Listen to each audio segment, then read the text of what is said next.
ಆಗ ಸ್ಪಷ್ಟವಾಗಿ ಅವರು ಕನ್ನಡ ಸಾಹಿತ್ಯ ಪರಿಷತ್ನವರು ಪ್ರಕಟಣೆ ಮಾಡಿದಂಥ ಸರ್ವಜ್ಞರ ವಚನಗಳು ಎಂಬ ಪುಸ್ತಕದಲ್ಲಿ 26ನೇ ಪೇಜ್ನಲ್ಲಿ ಅವರು ಬರೀತಾರೆ, ಸರ್ವಜ್ಞರ ಹುಟ್ಟಿದ್ದು ಧಾರವಾಡ ಜಿಲ್ಲೆಯ ಹಿರೇಕೆರೆ ತಾಲೂಕಿನ ಹಿರೇಕೆರೆನ ಆಗ್ನೇಯ ದಿಕ್ಕಿನಲ್ಲಿರುವ ಕುಂಬದ್ವತಿ ನದಿ ದಂಡೆ ಮೇಲಿರ್ತಕ್ಕಂಥ ಮಾಸೂರು ಅಂಬಲೂರು ಸರ್ವಜ್ಞರ ಜನ್ಮಸ್ಥಳ ಅಂತಂದು ಅವ್ರು ದಾಖಲೆ ಮಾಡಿ.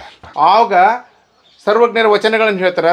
ಸರ್ವಜ್ಞನೆಂಬುವನು ಗರ್ವದಿಂದ ಅದನ್ನು ಸರ್ವರೊಳಗೊಂದು ನುಡಿಗಲ್ತಿ ವಿದ್ಯೆಯ ಪರ್ವತವಾದ ಸರ್ವಜ್ಞ.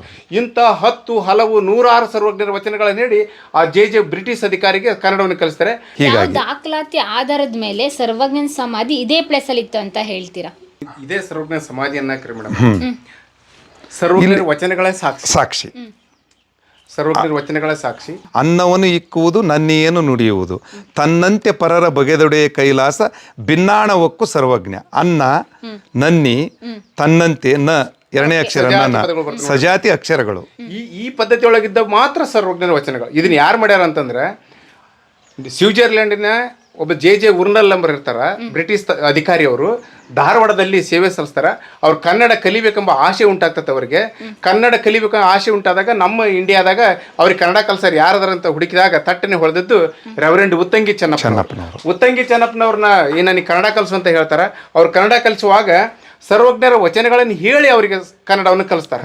ಉತ್ತಂಗಿ ಚೆನ್ನಪ್ಪರ ಕ್ಷೇತ್ರ ಮಾಡಿ ಈ ನದಿ ಬಗ್ಗೆ ಹದಿಬದಿಯಲ್ಲಿ ಆರಂಭ ಕದನೋ ಕೂರಂಬ ನದಿಯ ದಾಟಲು ಹರಗೂರು ಮರದಾತ ಸರ್ವಜ್ಞ. ಇಂಥ 10 ಹಲವು ವಚನಗಳನ್ನು ಸಂಗ್ರಹ ಮಾಡ್ಕೊಳ್ತಾರ.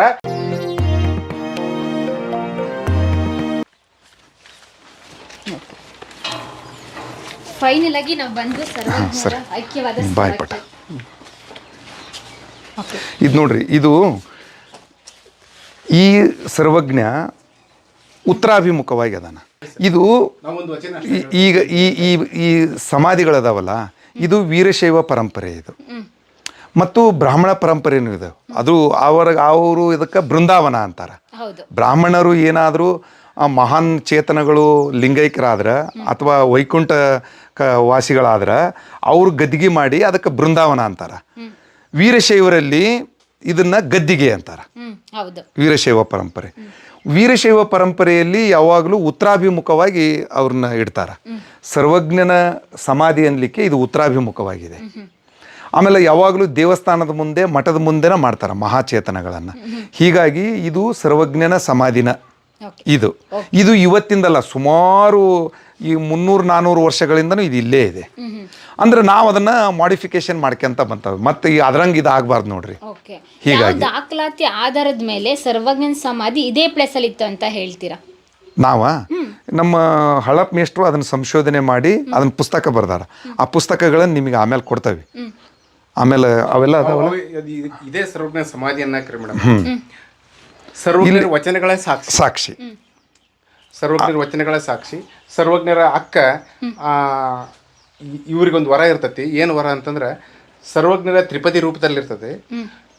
ಎಲ್ಲ ವಚನಗಳು 7 ಕೋಟಿಯೇ ಕೋಟಿ 7 ಲಕ್ಷ ಲಕ್ಷ 70 ವಚನಗಳನ್ನು ಹೇಳಿದ ಕೇಳೋ ಸರ್ವಜ್ಞ ಈ ವಚನಗಳು 7 ಕೋಟಿ ವಚನಗಳೆಲ್ಲವೂ ತ್ರಿಪದಿ ರೂಪದ. ಅವು ಯಾವ ರೂಪದ? ವಾರ್ಧಿಕ ಷಟ್ಪದಿಗೆ ಹೋಲ್ತವು. ಒಂದು ಮೊದಲನೇ ಸಾಲು 4 ಗಣ್ಣಗಳು 5 ಮಾತ್ರೆ ಹೊಂತದ್ದು 20 ಬರ್ತದೆ. ಲಘು ಗುರು ಹಾಕಿದೀವಪ್ಪ 20 ಬರ್ತದೆ. ಎರಡನೇ ಸಾಲು ಸಹ 17 ಬರ್ತೈತಿ. ಮೂರನೇ ಸಾಲು ಸಹ 13 ಬರ್ತೈತಿ. ಆಮೇಲೆ ಮೊದಲನೇ ಸಾಲು 2ನೇ ಅಕ್ಷರ, ಎರಡನೇ ಸಾಲು 2ನೇ ಅಕ್ಷರ, ಮೂರನೇ ಸಾಲು 2ನೇ ಅಕ್ಷರ ಸಜಾತಿ ಪದಗಳು. ಉದಾಹರಣೆಗೆ ತಾವು ಒಂದು ವಚನಗಳನ್ನು ಹೇಳ್ಬೋದು. ಯಾವ್ದಾರ ಒಂದು ವಚನ ಹೇಳ್ರಿ ನೀವು. ಅನ್ನವನ್ನು ಇಕ್ಕುವುದು ನನ್ನೇನು ನುಡಿಯುವುದು, ತನ್ನಂತೆ ಪರರ ಬಗೆದೊಡೆಯ ಕೈಲಾಸ ಭಿನ್ನಾಣವಕ್ಕೂ ಸರ್ವಜ್ಞ. ಅನ್ನ, ನನ್ನಿ, ತನ್ನಂತೆ, ನ ಎರಡನೇ ಅಕ್ಷರ ಸಜಾತಿ ಅಕ್ಷರಗಳು. ಈ ಪದ್ಧತಿ ಒಳಗಿದ್ದ ಮಾತ್ರ ಸರ್ವಜ್ಞನ ವಚನಗಳು. ಇದನ್ನ ಯಾರು ಮಾಡ್ಯಾರ ಅಂತಂದ್ರೆ, ಸ್ವಿಟ್ಜರ್ಲ್ಯಾಂಡಿನ ಒಬ್ಬ ಜೆ ಉರ್ನಲ್ ನಂಬರ್ ಇರ್ತಾರ, ಬ್ರಿಟಿಷ್ ಅಧಿಕಾರಿ. ಅವರು ಧಾರವಾಡದಲ್ಲಿ ಸೇವೆ ಸಲ್ಲಿಸ್ತಾರ. ಅವ್ರು ಕನ್ನಡ ಕಲಿಬೇಕೆಂಬ ಆಸೆ ಉಂಟಾಗ್ತದೆ ಅವರಿಗೆ. ಕನ್ನಡ ಕಲಿಬೇಕೆಂಬ ಆಸೆ ಉಂಟಾದಾಗ ನಮ್ಮ ಇಂಡಿಯಾದಾಗ ಅವ್ರಿಗೆ ಕನ್ನಡ ಕಲ್ಸರ್ ಯಾರದಾರಂತ ಹುಡುಕಿದಾಗ ತಟ್ಟನೆ ಹೊಡೆದದ್ದು ರೆವರೆಂಡ್ ಉತ್ತಂಗಿ ಚೆನ್ನಪ್ಪನವರು. ಉತ್ತಂಗಿ ಚೆನ್ನಪ್ಪನವ್ರನ್ನ ನನಗೆ ಕನ್ನಡ ಕಲಿಸು ಅಂತ ಹೇಳ್ತಾರೆ. ಅವ್ರು ಕನ್ನಡ ಕಲಿಸುವಾಗ ಸರ್ವಜ್ಞರ ವಚನಗಳನ್ನು ಹೇಳಿ ಅವರಿಗೆ ಕನ್ನಡವನ್ನು ಕಲಿಸ್ತಾರೆ. ಆಗ ಸರ್ವಜ್ಞರ ವಚನಗಳನ್ನು ಹೇಳ್ತಾರೆ. ಸರ್ವಜ್ಞನೆಂಬುವನು ಗರ್ವದಿಂದ ಅದನ್ನು ಸರ್ವರೊಳಗೊಂದು ನುಡಿಗಲ್ತಿ ವಿದ್ಯೆಯ ಪರ್ವತವಾದ ಸರ್ವಜ್ಞ. ಇಂಥ 10 ಹಲವು 100 ಸರ್ವಜ್ಞರ ವಚನಗಳನ್ನು ಹೇಳಿ ಆ ಜೆ ಬ್ರಿಟಿಷ್ ಅಧಿಕಾರಿಗೆ ಕನ್ನಡವನ್ನು ಕಲಿಸ್ತಾರೆ. ಕನ್ನಡವನ್ನು ಕಲಿತು ಸರ್ವಜ್ಞ ವಚನಗಳನ್ನು ಕಲಿತು ಅದರ ಸಾರಾಂಶವನ್ನು ಅರ್ಥ ಮಾಡಿಕೊಂಡು ಕಿಟಲ್ ಅವರು ಬೇಂದ್ರೆಯವರು ಇನ್ನೊಂದಿಷ್ಟು ಹಳೆಯ ಸಮಾನ ಮನಸ್ಕರು ಎಲ್ಲರೂ ಕೂಡಿಕೊಂಡು ಉತ್ತಂಗಿ ಚೆನ್ನಪ್ಪರಿಗೆ ಒಂದಿಷ್ಟು ಪ್ರಶ್ನೆಗಳನ್ನ ಹಾಕ್ತಾರೆ. ಯಾರು? ಜೆ ಉರ್ನಲ್ ಅವರು.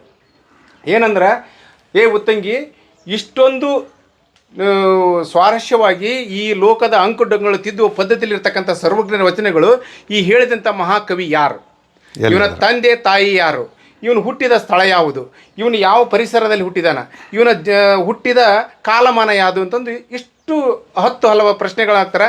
ಆಗ ಉತ್ತಂಗಿ ಚೆನ್ನಪ್ಪರು ನನಗೆ ಗೊತ್ತಿಲ್ಲ ಅಂತ ಹೇಳ್ತಾರೆ. ಯಾಕಂದ್ರೆ ಅವ್ರು ಅವತ್ತು ಸ್ಟಡಿ ಮಾಡಿರೋದಿಲ್ಲ. ಆಗ ಅವರು ಮನೆಗೆ ಬಂದು ಮನೆಗೆ ಬರ್ತಾರೆ. ಅವ್ರಿಗೆ ಕನ್ನಡ ಕಲಿಸಿ ಮನೆಗೆ ಬರ್ತಾರೆ.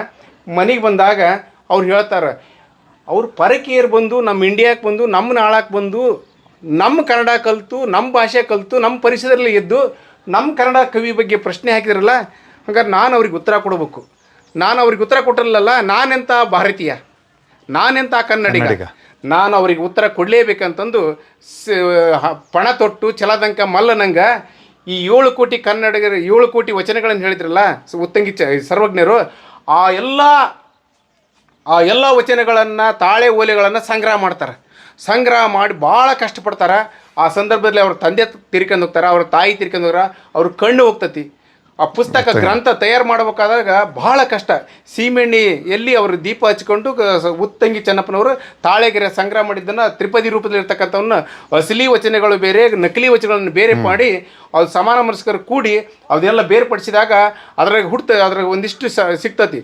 ಆ ವಾರ್ಧಿಕ ಸೆಟ್ಪದಿಲಿರ್ತಕ್ಕಂಥ ವಚನಗಳನ್ನು ಬೇರ್ಪಡೆ ಮಾಡಿ ಆಮೇಲೆ ಅಸಲಿ ನಕಲಿಗಳನ್ನು ಬೇರ್ಪಡೆ ಮಾಡಿ ಸರ್ವಜ್ಞರು ಬ್ರಿಟಿಷರು ಕೇಳಿದ್ರಲ್ಲ, ಸ್ವಿಟ್ಜರ್ಲೆಂಡ್ ಜೆ ಉರ್ನಲ್ ಅವ್ರು ಕೇಳಿದ್ರಲ್ಲ, ಅವ್ರು ಕೇಳಿದಂಥ ಪ್ರಶ್ನೆಗಳಿಗೆ ಆ ತಾಳೆ ಓಲೆಗಳಲ್ಲಿ ಉತ್ತರವನ್ನು ಹುಡುಕ್ತಾರೆ.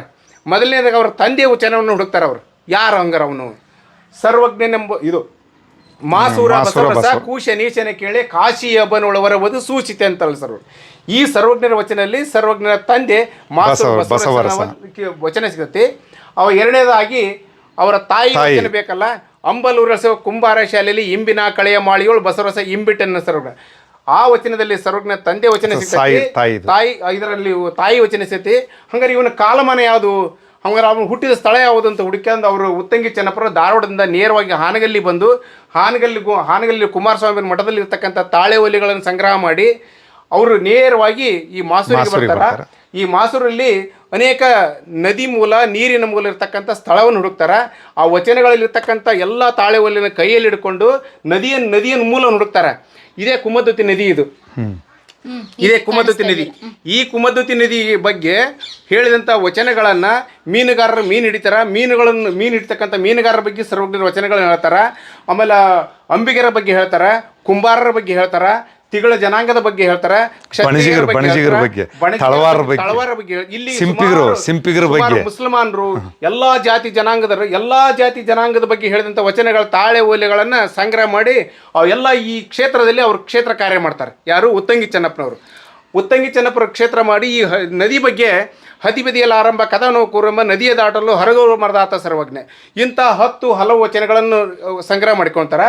ಮತ್ತು ಮೊದಲನೇದಾಗಿ ಇಲ್ಲಿ ಮಾಯದಂಥ ಮಳೆ ಬಂತಮ್ಮ ಮದಗಾದ ಕೆರೆಗೆ, ಮದಗದ ಕೆರೆ ಬಗ್ಗೆ ವಚನ ಹುಡುಕ್ತಾರ.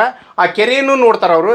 ಆ ಕೆರೆ ನೋಡಿ, ಕುಮದ್ವತಿ ನದಿ ನೋಡಿ, ಇಲ್ಲಿ ತಿಗಳ ಜನಾಂಗವನ್ನು ನೋಡಿ, ಆಗ ಸ್ಪಷ್ಟವಾಗಿ ಅವರು ಕನ್ನಡ ಸಾಹಿತ್ಯ ಪರಿಷತ್ತವರು ಪ್ರಕಟಣೆ ಮಾಡಿದಂಥ ಸರ್ವಜ್ಞರ ವಚನಗಳು ಎಂಬ ಪುಸ್ತಕದಲ್ಲಿ 26ನೇ ಪೇಜ್ನಲ್ಲಿ ಅವರು ಬರೀತಾರೆ, ಸರ್ವಜ್ಞರ ಹುಟ್ಟಿದ್ದು ಧಾರವಾಡ ಜಿಲ್ಲೆಯ ಹಿರೇಕೆರೆ ತಾಲೂಕಿನ ಹಿರೇಕೆರೆನ ಆಗ್ನೇಯ ದಿಕ್ಕಿನಲ್ಲಿರುವ ಕುಮದ್ವತಿ ನದಿ ದಂಡೆ ಮೇಲಿರ್ತಕ್ಕಂಥ ಮಾಸೂರು ಅಂಬಲೂರು ಸರ್ವಜ್ಞರ ಜನ್ಮಸ್ಥಳ ಅಂತಂದು ಅವ್ರು ದಾಖಲೆ ಮಾಡ್ತಾರೆ. ಈ ದಾಖಲಾತಿ 1863, 1874, 1868 ಈ ಎಲ್ಲ ದಾಖಲಾತಿ ಬ್ರಿಟಿಷ್ ದಾಖಲಾತಿಗಳು ಸಹ ನಾವು ಸರ್ವಜ್ಞರ ಜನ್ಮಸ್ಥಳ ಮಾಸೂರು ಅಂಬಲೂರು ಎಂದು ಸ್ಪಷ್ಟಪಡಿಸಲಿಕ್ಕೆ ಹಲವಾರು ದಾಖಲೆಗಳನ್ನು ಸಂಗ್ರಹ ಮಾಡಿದೆ. ಪ್ರಿಯ ವೀಕ್ಷಕರೇ, ನಾವು ತೋರಿಸುತ್ತಿರುವ ಇತಿಹಾಸದ ಕಥೆಗಳು ಕನ್ನಡದ ಕಲೆ, ಸಾಹಿತ್ಯ, ಸಂಸ್ಕೃತಿ, ಜನಜೀವನ, ಇತಿಹಾಸ ಸೃಷ್ಟಿಸಿದ ಜನಸಾಮಾನ್ಯರ ಅಸಾಮಾನ್ಯ ಕಥೆಗಳು ನಿಮಗೆ ಇಷ್ಟ ಆಗಿದ್ಯಾ? ಹಾಗಿದ್ರೆ ವಿಡಿಯೋ ನೋಡಿ ಸುಮ್ಮನಾಗ್ಬೇಡಿ, ಶೇರ್ ಮಾಡಿ, ಸಪೋರ್ಟ್ ಮಾಡಿ, ನಮ್ಮೊಂದಿಗೆ ಜೊತೆಯಾಗಿ. ಇದು ನೀವೇ ಬೆಳೆಸಿದ ನಿಮ್ಮ ನೆಚ್ಚಿನ ಡಿಜಿಟಲ್ ಮಾಧ್ಯಮ ಇನ್ಮುಂದೆ ನಿಮಗಾಗಿ ಇನ್ನಷ್ಟು ವಿನೂತನ ಶೈಲಿಯಲ್ಲಿ ಬರಲಿದೆ. ನೈತಿಕ ಬೆಂಬಲದ ಜೊತೆಗೆ ಆರ್ಥಿಕ ಬೆಂಬಲ ನೀಡಿ. ನಿಮ್ಮ ಬೆಂಬಲವೇ ನಮಗೆ ಪ್ರೇರಣೆ, ಸ್ಫೂರ್ತಿ ಕೂಡ. ನಿಮ್ಮ ಬೆಂಬಲದೊಂದಿಗೆ ನಮ್ಮ ಪಯಣ ಮುಂದುವರಿಯುತ್ತಿದೆ. ಸಾಮಾಜಿಕ ಬದಲಾವಣೆಗೆ ಜೊತೆಯಾಗಿ ನಮ್ಮ ಮುಂದಿನ ಪೀಳಿಗೆಗೆ ಕರ್ನಾಟಕದ ಇತಿಹಾಸ ಉಳಿಸೋಣ.